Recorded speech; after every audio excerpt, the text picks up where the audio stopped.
Good morning everyone. তোমরা অনেকেই বলছো আমি আমার ক্যাটদের ভিডিও কেন দিইনি। তো আজকে তোমাদের সাথে একটা জিনিস শেয়ার করছি যে আজকের 15 ডেজ আমি একটা জার্নির মধ্যে দিয়ে গেছি আমার ক্যাটদের নিয়ে। এটা হলো ইলু।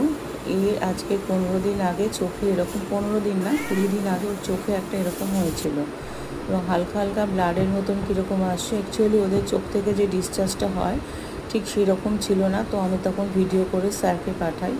স্যার তখন ওকে একটা ড্রপ দেয়, সেই ড্রপটা আমি ওকে 4 দিন দিই।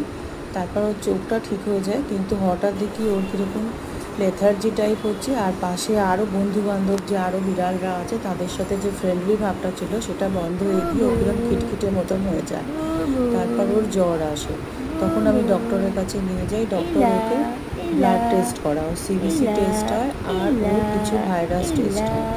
তখন ওর ভাইরাসের মাইক্রোপ্লাজমা হিমোফিলিস বলে একটা পজিটিভ আসে।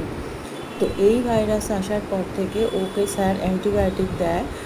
আর যে ওষুধগুলো আমি এখানে খাইয়েছি এই কদিন, ওকে আমি সমস্ত ভিডিওর মধ্যে দিয়েছি।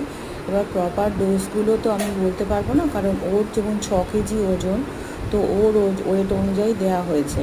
আর বাকি যা ওর পজিটিভ আসার পর থেকে আমি সঙ্গে সঙ্গে সমস্ত আমার যে আদার বিড়ালরা আছে তাদেরকে সবাইকে আমি সেপারেট করে দিই অন্য অন্য রুমে।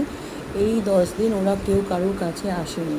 লাস্ট 2-3 দিন আমি ওদেরকে অ্যালাউ করছি, কারণ এখনও অনেকটাই ভালো। যেটা আমার বলা সেটা হচ্ছে এই কদিন কিন্তু ও একদমই ওঠেনি।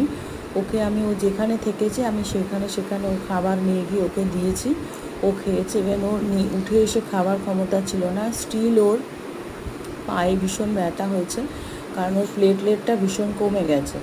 আর এই হেমোফিলিস, এই মাইক্রোপ্লাজমা হেমোফিলিস ভাইরাসে যেটা হয় হিমোগ্লোবিনটা একদম ড্রপ করে দেয়। বাট ওর হিমোগ্লোবিন 15ই ছিল, যার জন্য ভগবানের কাছে অনেকটাই আশীর্বাদ আছে যে ওর সেরকমভাবে সিভিয়ার কিছু হয়নি। বাট ওর এফেক্ট হয়েছিল চোখে।